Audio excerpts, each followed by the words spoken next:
ኣብ ቲክቶክ ፍቁራት ገለ ወፂኦም ክርኢ ከለኹ ብአይነ ዝተረፍኩ እንዳመሰለኒ ይጭነቕኒ ሓንቲ ሕቶይሙ ቅድመ ካልእ ምባልና ወዲ ሰብ ብናቱ መጠቀሚ ሰዓትን ግዜ ክጓዓዝ ከም ዘለዎ እዩ።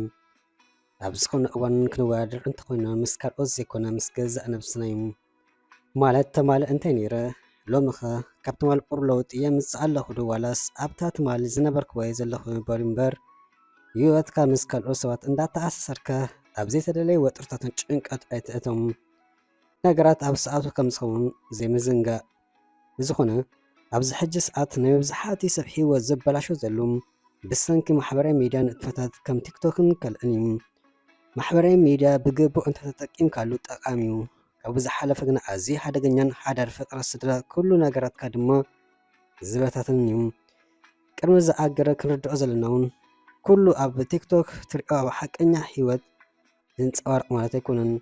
ኩሉ ኣብ ቲክቶክ ዝዛረብ ሰብ እውን ይፈልጥ ማለት ኣይኮነን።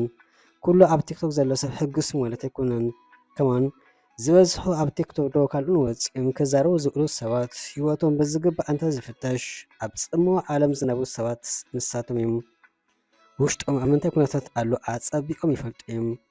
ኣቕለ ፅበት፣ ጭንቀት፣ ጽምዋ ምስትምሳል ምስ ገዛእ ነብስኻ ምብኣስ ተዛርብካ ምስ ተዛረብካ ብኻ ከም ዘይበልኩ ኢልካ ምጥኣስ ካልእን ቀፃሊ ኣብ ሂወቶም ዝመላለስ ጉዳይ ይኹን እምበር ኣብ ቅድሚ ሰባት ክቐርቡ ከሎ ብዝተኻሎም መጠን ፅቡቅ ከም ዘሎ ከም ስሎም ዝፅዕሩ ዝፍትኑን ካብቲ ዘለዎ ነገር ንምሕባእ ድማ እንተስተረዲእዎም ድዩ እንተስ ከይተረድኦም ኣብ ቲክቶክ ይውዕሉ ይመላለሱ ማለት እዩ።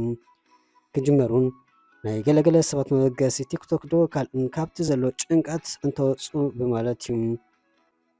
ስለዚ ብሓፈሻ ክሪኦ ከለና ኣብ ቲክቶክ ንምንታይ 10 ሚልዮን ሰዓብቲ ወይ ፎሎወርስ ዘይህልዎም ኩሉ ሰብ ሕጉስ እዩ ሂወቱ ፅቡቅ ኣሎ ጥዒሙ ዝነብር ማለት ኣይኮነን። ንእግረ መንገዲ ክገልፅኦ ዝደሊ ነገር ድማ ዝኾነ ሰብ ብዝተኻለ መጠን ውልቃይ ሂወቱ ኣብ ማሕበራዊ ሚድያ ከውፅኦ ከም ዘይብሉ እዩ። ዓለም ሙሉእ እንዳርአካ እትገብሮ ንጥፈታት ተመሊሱ ዝሓሰይካ ንኣኻ ኣብ ዙርያኻ ዘሎ ሰባትን እዩ። ስለዚ ምጥንቃቕ ናይ ለባማት ምርጫ እዩ። እዞም ሎሚ ዋላ እናተጋግኻ ከለኻ ኣጆኻ ዝብልካ ዝነበሩ ካብ ቲክቶክ ቻው ኢልካ ኣብ ዝወፃእካሉ ሰዓት ጀሚሮም ኣብ ካልእ ጉዳዮም ኣቢሎም ኣለዉ።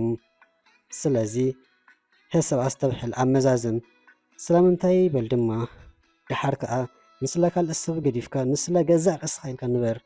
ስለዚ ንኣኻ ጥራሕ ዝምልከት ጉዳይ ኣብ ዓለም ሙሉእ ኣይትዘርግሕ ካብ ኮነ ካብ ዘይድሊ ምንቅስቃሳት ኮነ ንጥፈታት ተቆጠብ። እንተደሊኻ ንማሕበራዊ ሚድያ ብዝግባእ ተረዲእኻ መዝምዝ እሞ ክብርኻ ብዘይዋርድ መንገዲ ተጠቀመሉ።